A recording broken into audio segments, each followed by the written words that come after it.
بسم اللہ الرحمن الرحیم الحمد للہ رب العالمین والصلاة والسلام علی سید المرسلین وعلى آلہ واصحابہ اجمعین اما بعد فقد قال النبی صلی اللہ علیہ وسلم الدین النصیحہ قالوا لمن یا رسول اللہ قال للہ ولکتابہ ولرسولہ ولأئمة المسلمین وعامتهم او کما قال علیہ الصلاة والسلام۔ میرے محترم و محترم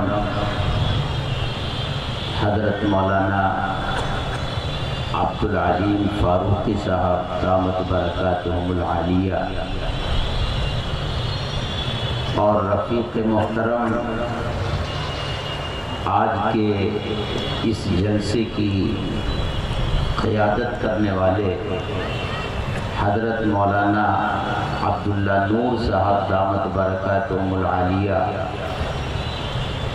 اسٹیج پر رونق افروز معزز علماء کرام اور مختلف شعبہ زندگی سے تعلق رکھنے والی موقر شخصیات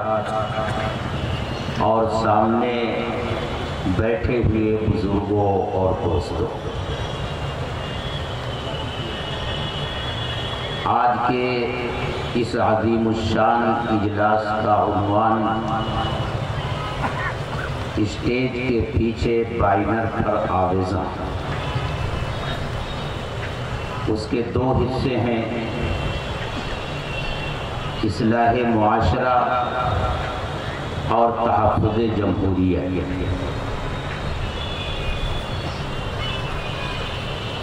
اصلاح معاشرہ بھی جمعیت علماء ہند کی ایک تحریک ہے اور تحفظ جمہوریت بھی اس کی ایک تحریک ہے۔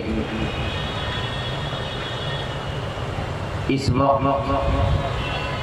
جمعیت علماء ہند مختلف تحریکیں ایک ساتھ اس ملک میں چھیڑے ہوئے ہیں۔ قومی یکجہتی کی تحریک،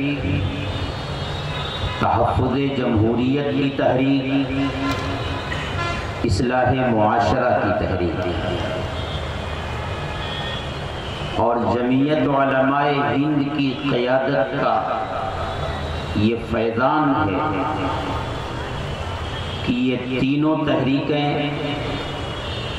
پورے ملک میں گوشے گوشے میں ہر چھوٹے بڑے شہر میں جاری ہیں اور اس کے خاطر خواہ نتائج بھی سامنے آ رہے ہیں۔ اس وقت جمعیت علماء ہند کی جو قیادت ہے اس کے صدر محترم جانشین شیخ الاسلام حضرت مولانا سید ارشد مدنی دامت برکاتہم العالیہ،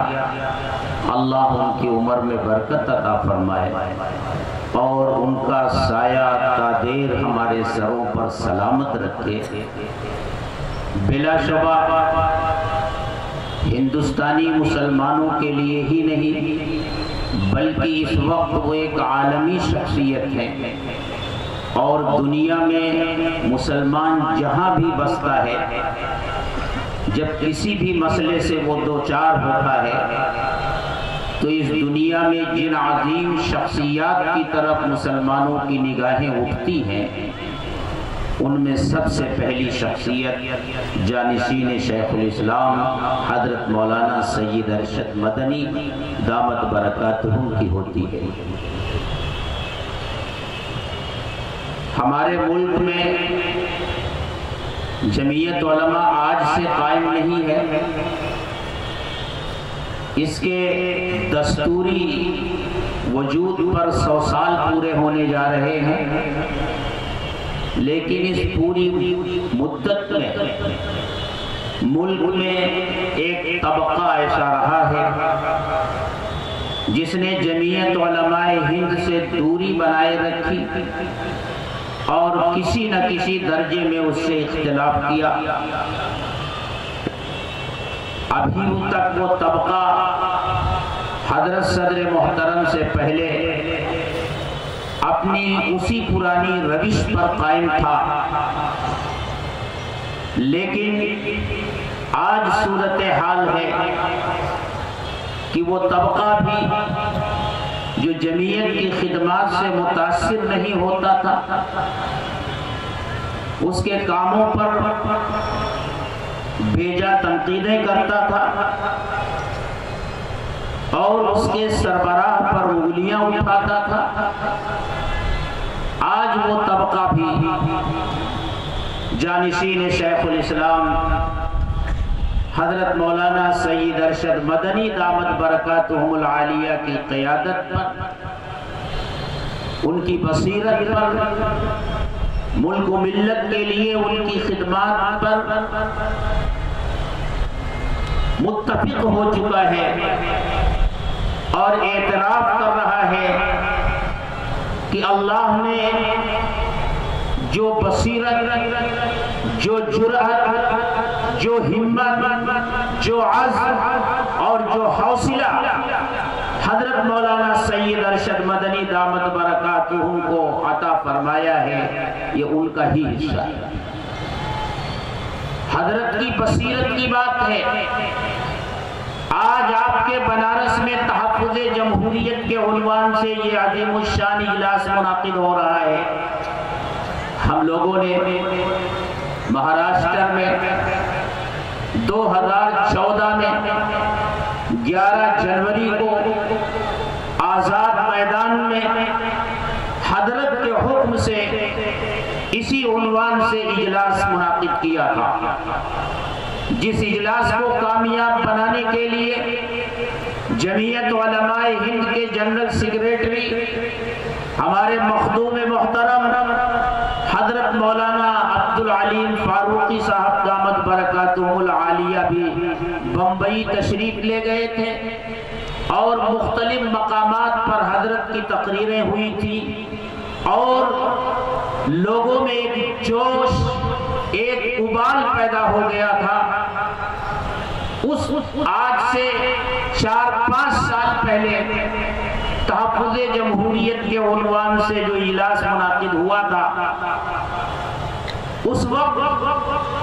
ملک میں اقتدار کی تبدیلی نہیں آئی تھی، لیکن جو دور رس نگاہیں تھیں وہ پردے کے پیچھے کے حالات دیکھ رہی تھی اور ان کو اندازہ ہو چلا تھا کہ ملک کے اقتدار میں تبدیلی آئے گی، حالات بدلیں گے اور ملک ایک ایسے دور میں داخل ہوگا جو کسی بھی اعتبار سے ملک کے لیے اچھا دور نہیں ہوگا۔ ان میں سرے فہرست جانشین شیخ الاسلام حضرت مولانا سید ارشد مدنی دامت برکاتہم العالیہ تھے۔ حضرت سے جب ہم نے پروگرام کی تاریخ مانگی، حضرت نے پوچھا کس عنوان پر جلسہ کرو گے؟ ہم نے کہا حضرت ہی تجویز فرما دیں، تو حضرت نے فرمایا کہ حالات نئی کروٹ لے رہے ہیں، ملک جس رخ پر جا رہا ہے، جمعیت علماء ہند کے اکابر نے دستور ہند کی تشکیل میں جو حصہ لیا تھا اور ان کی جد و جہد اور ان کی قربانیوں کے نتیجے میں اس ملک کا دستور سیکولر دستور بنا تھا اور یہاں کا نظام حکمرانی جمہوریت کی بنیاد پر قائم ہوا تھا۔ ایسے ایسا نظر آ رہا ہے کہ اب اس کے لیے خطرات پیدا ہوں گے، ایسی کوششیں کی جائیں گی، دستور کے سیکولر کردار کو ختم کرنے کی کوشش کی جائے گی۔ میرا خیال یہ ہے کہ تم لوگ جلسہ کرو اور تحفظ جمہوریت کے عنوان سے کرو۔ جب ہم لوگوں نے تحفظ جمہوریت کے عنوان کا اعلان کیا، مہاراشٹر کے اندر جمعیت علماء کے خلاف جو طبقہ تھا، کچھ تنظیمیں اور جماعتیں جن کا میں یہاں نام نہیں لینا چاہتا، ان لوگوں نے بڑا وبیلا مچایا، اخباری بیانات جاری کیے، میڈیا میں آئے اور طرح طرح کی باتیں کی، کہنے لگے یہ تحفظ جمہوریت نہیں، تحفظ کانگریس ہے۔ کہنے لگے جن لوگوں کو اسلام کا تحفظ کرنا چاہیے تھا وہ جمہوریت کا تحفظ کرنے نکلے ہیں۔ کہنے لگے کیا ایسا وقت بھی اس ملک میں آئے گا کہ ہمارے ملک کے سیکولر دستور کے سیکولر کردار کو چیلنج کیا جائے گا؟ کیا ایسا سوچا جا سکتا ہے کہ اس ملک میں کبھی ایسی آواز بھی اٹھے گی کہ ملک کے مسلمانوں سے اور عیسائیوں سے ووٹ دینے کا حق چھین لیا جائے؟ کہتے تھے یہ سب دیوانی کی پڑ ہے، ایسا کبھی نہیں ہو سکتا۔ لیکن دنیا نے دیکھا کہ جانشین شیخ الاسلام نے جو بات برسوں پہلے محسوس کر لی تھی، آج وہ حقیقت بن کر ہمارے سامنے آ گئی ہے۔ میں شیخ الاسلام حضرت مولانا حسین احمد مدنی رحمت اللہ علیہ کی زیارت نہیں کی، حضرت کی قدم بوسی کا شرف حاصل نہیں ہو سکا، محروم رہا۔ لیکن حضرت کے بارے میں نے جتنا پڑھا ہے اور جتنا سنا ہے اور جتنا غور کیا ہے، جب میں حضرت کی مجاہدانہ زندگی کو سامنے رکھتا ہوں اور ان کے قائدانہ اور مجاہدانہ کردار کا آئینہ لے کر کھڑا ہوتا ہوں، تو وہاں مجھ کو صرف ایک ہی تصویر نظر آتی ہے، اور وہ جانشین شیخ الاسلام حضرت مولانا سید ارشد مدنی دامت برکاتہم العالیہ کی تصویر نظر آتی ہے۔ فہم و فراست، ذہانت، معاملہ فہمی، بصیرت اور تدبر کی وہ جھلک حضرت مولانا ارشد مدنی دامت برکاتہم کی ذات عالیہ میں نظر آتی ہے۔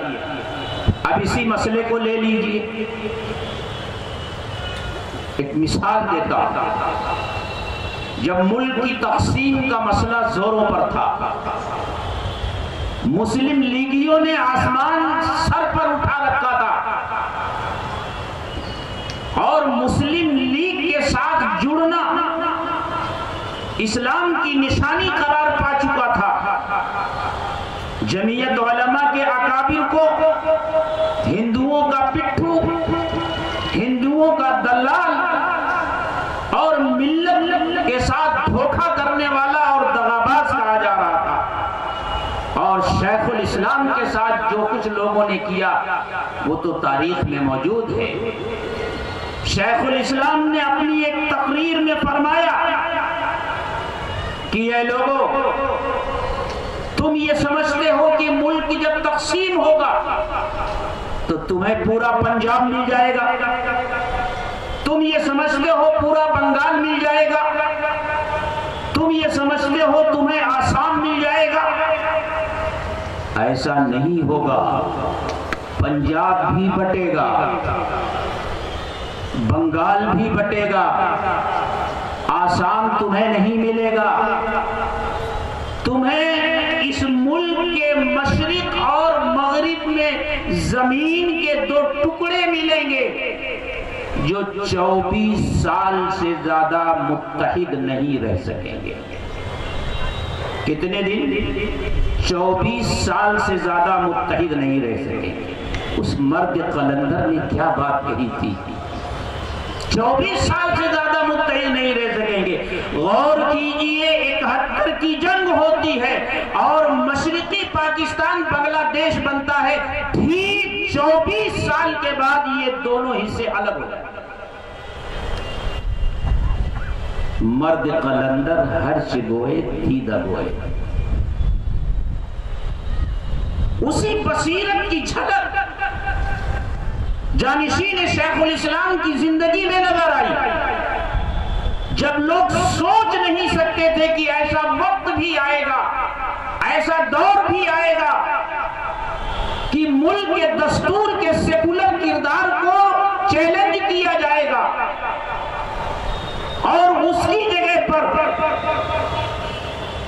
ایک مخصوص مذہب سے متعلق دستور نافذ کرنے کی کوشش کی جائے گی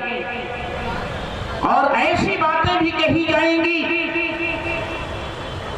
کہ 20 کروڑ مسلمانوں کو اور 5 کروڑ عیسائیوں کو سمندر میں ڈھکیل دو، ان سے ووٹ دینے کا حق چھین لو۔ اس وقت جانشین شیخ الاسلام نے فرمایا تھا تحفظ جمہوریت کی تحریک چھیڑو۔ وہ سلسلہ اس وقت سے چل رہا ہے، ملک کے مختلف شہروں سے ہوتا ہوا آج اس کا پڑاؤ آپ کے اس شہر بنارس میں ہے، اور اللہ کا وہ شیر اور وہ مرد قلندر جس کی جرأت کو آج ہندوستان ہی نہیں پوری دنیا سلام کرتی ہے، ان کے والد محترم نے کراچی کے خالد دینا ہال میں انگریز جج کے سامنے جب اپنا وہ فتویٰ سنایا تھا جس میں انہوں نے یہ اعلان فرمایا تھا کہ انگریزوں کے ساتھ کسی طرح کا معاملہ کرنا، لین دین کرنا، تجارت کرنا یہ جائز نہیں ہے، ان کی ملازمت کرنا جائز نہیں ہے۔ انگریز جج نے اس وقت حضرت شیخ الاسلام سے پوچھا تھا آپ کیا کہہ رہے ہیں، جانتے ہیں آپ کہاں کھڑے ہیں؟ تو فرمایا تھا جانتا ہوں، اسی لیے کفن ساتھ لے کے چلتا ہوں۔ حضرت کی یہ بات سن کر مولانا محمد علی جوہر نے حضرت کے قدموں میں اپنا پیر ڈال دیا تھا اور کہا تھا حسین احمد تجھے سلام، یہ تیری ہی ہمت اور تیری ہی جرأت ہے۔ آج پورے ملک میں خوف اور دہشت کا ایسا ماحول ہے، ایک وقت میں یہ ماحول انگریزوں کے زمانے میں تھا، کوئی حق بات کہنے سے ڈرتا تھا، آج وہی صورتحال ہے۔ ملک کہاں جا رہا ہے، کیا ہو رہا ہے، کوئی کچھ بولنے کو تیار نہیں۔ حضرت مولانا ارشد مدنی دامت برکاتہم العالیہ نے آسام کے مسئلے کو اٹھایا اور یہ کہا کہ اگر 70 لاکھ لوگوں سے ووٹ کا حق چھینا گیا اور انہیں سرحد کے پار دھکیلا گیا، اس 70 لاکھ میں 48 لاکھ خواتین ہیں اور ان 48 لاکھ خواتین میں 22 لاکھ خواتین ہندو ہیں، اگر ان تمام لوگوں کو غیر ملکی قرار دے دیا گیا، ان کی شہریت چھینی گئی اور انہیں سرحد کے پار دھکیلا گیا، تو میانمار جیسی صورتحال پیدا ہو جائے گی، ملک میں آگ لگ جائے گی، ملک میں آگ لگ جائے گی۔ حضرت کا یہ کہنا تھا کہ میڈیا نے اس چیز کو توڑ مروڑ کر لوگوں کے سامنے پیش کیا اور اس طرح کا تاثر دینے کی کوشش کی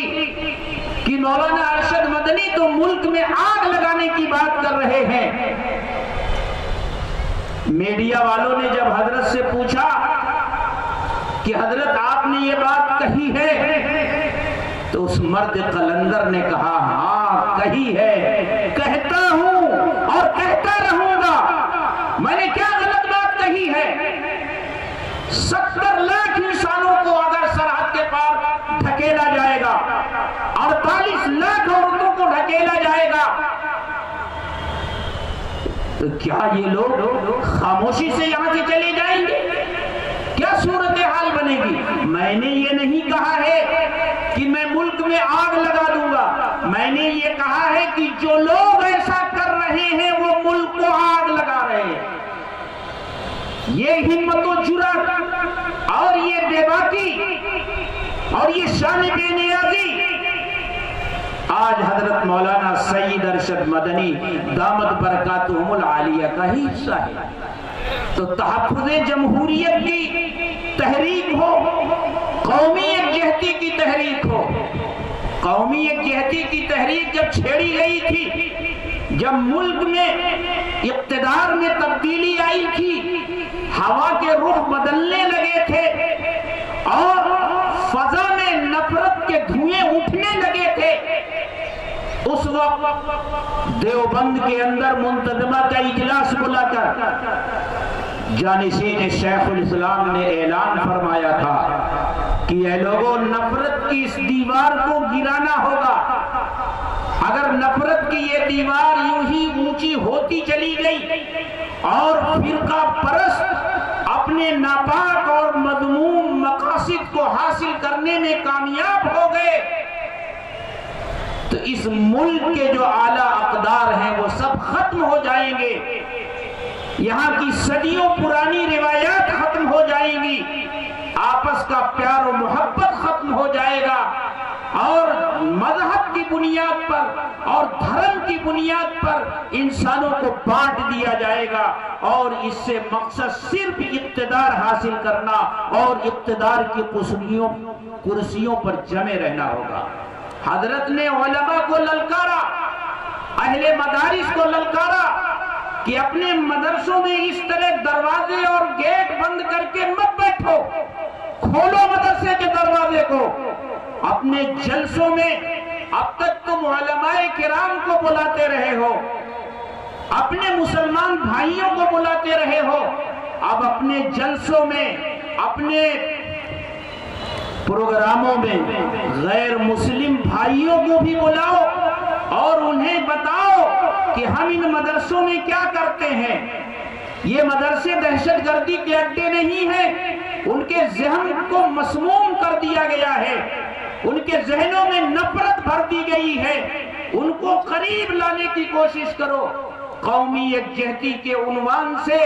انسانیت کے رشتے سے قرآن نے جو پیغام دیا ہے، اور قرآن نے انسان کا انسان کے ساتھ جو رشتہ بتایا ہے،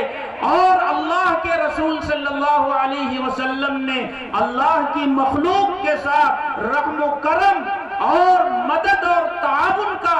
جو رشتہ بتایا ہے، اس رشتے کو زندہ کرو۔ اس سے نفرت ختم ہوگی، نفرت کی دیواریں ٹوٹیں گی، اور پھر یہ فرقہ پرست اپنے مذموم مقاصد میں کامیاب نہیں ہو سکیں گے۔ اس وقت سے الحمدللہ یہ تحریک بھی چل رہی ہے، اس کے ساتھ ساتھ یہ اصلاح معاشرہ کی تحریک۔ کتنی تحریکیں بتائی جائیں۔ اصلاح معاشرہ کیا ہے؟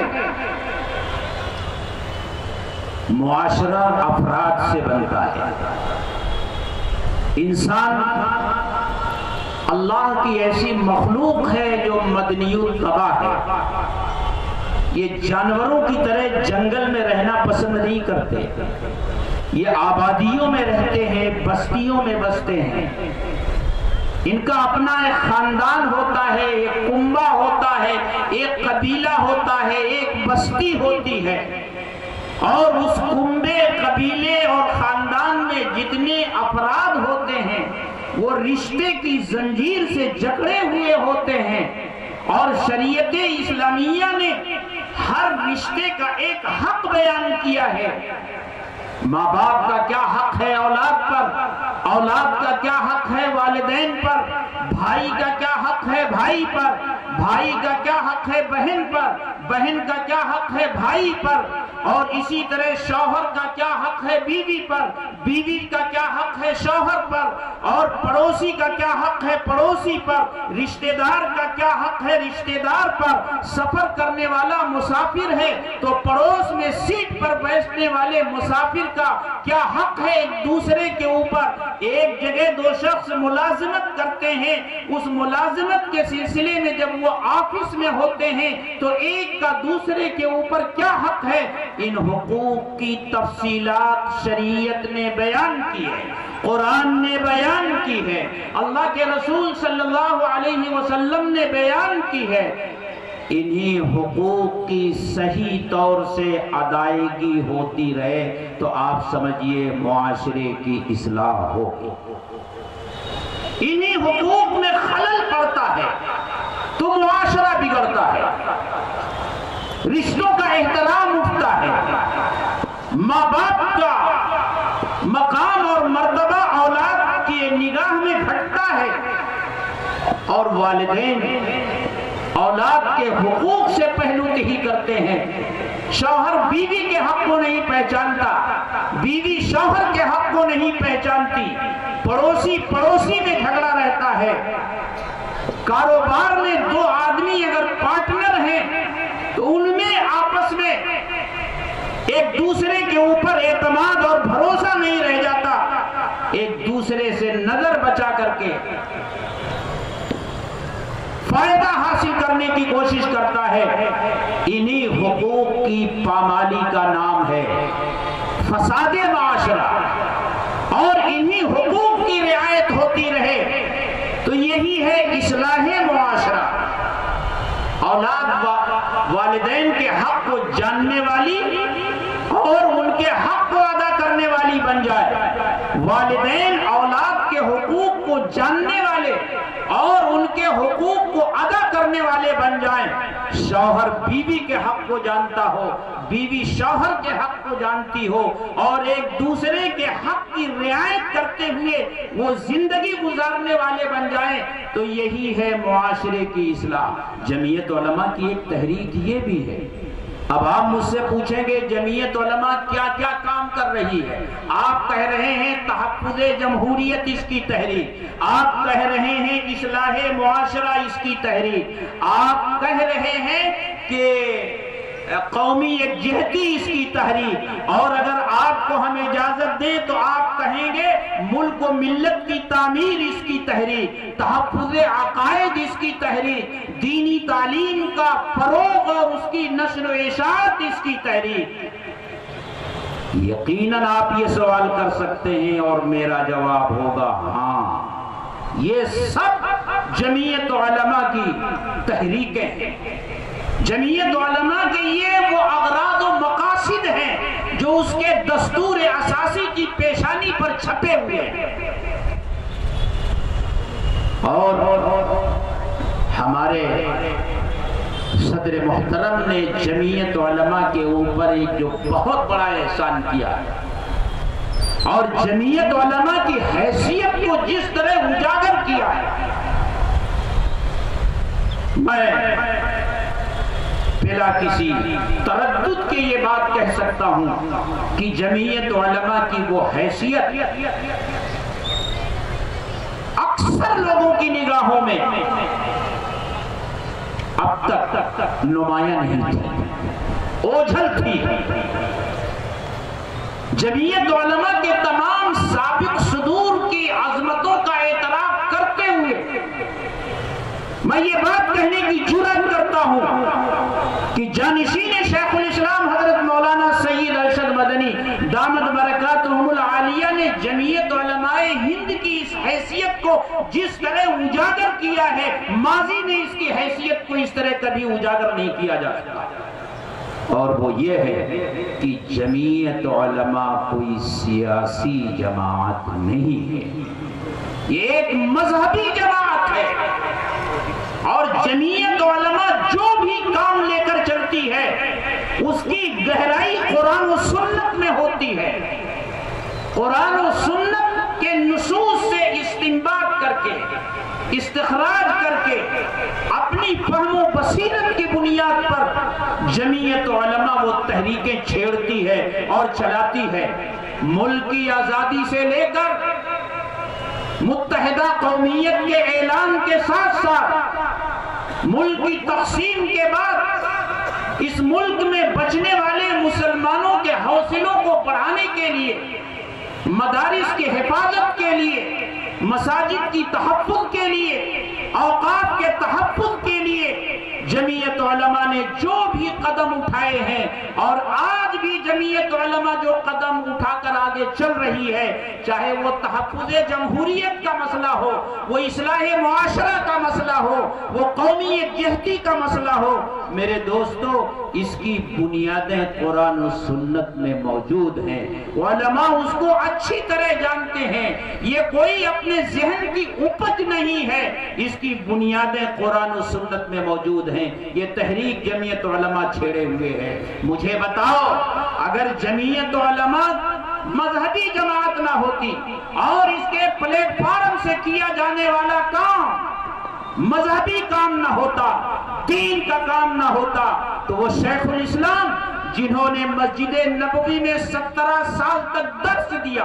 اور وہاں لگنے والے تمام حلقہائے درس میں شیخ الاسلام کا درس سب سے زیادہ مقبول تھا، وہ شیخ الاسلام جو مسجد نبوی میں بیٹھتے تھے، روضہ اقدس ان کی نظروں کے سامنے ہوتا تھا، وہ شیخ الاسلام جو مدینہ منورہ کی پاکیزہ اور معطر فضاؤں میں سانسیں لے رہے تھے، آخر اس شیخ الاسلام نے مدینہ منورہ کو کیوں چھوڑا؟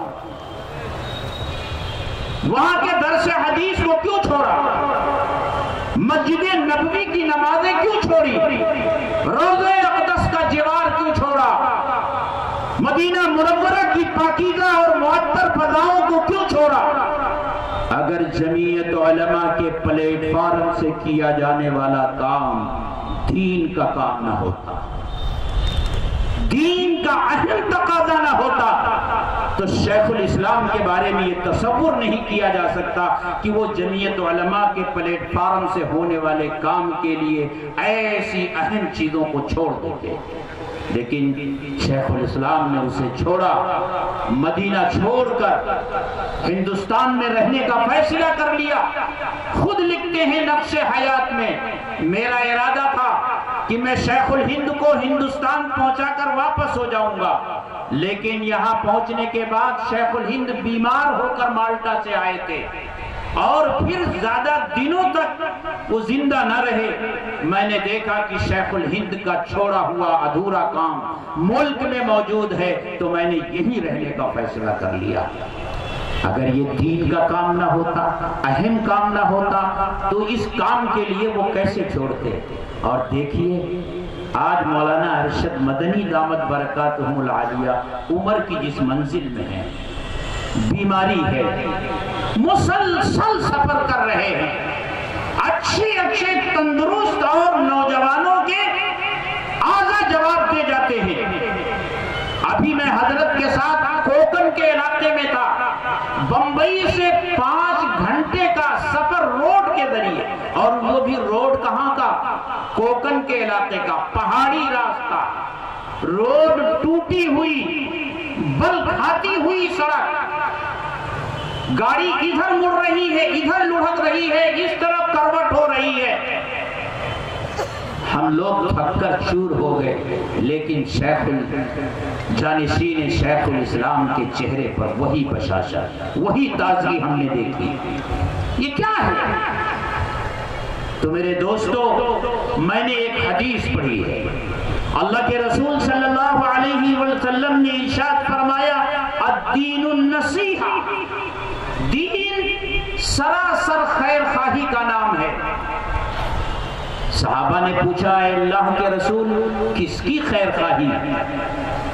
تو آپ نے ارشاد فرمایا، للہ، اللہ کی خیر خواہی۔ اللہ کی خیر خواہی کا مطلب یہ ہے کہ بندے اللہ ہی کی عبادت کریں،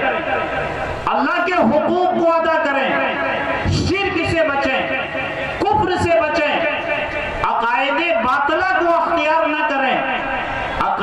صحیحہ کو اختیار کریں، اور فرمایا ولی کتابہ، اور اللہ کی کتاب کے ساتھ خیر خواہی۔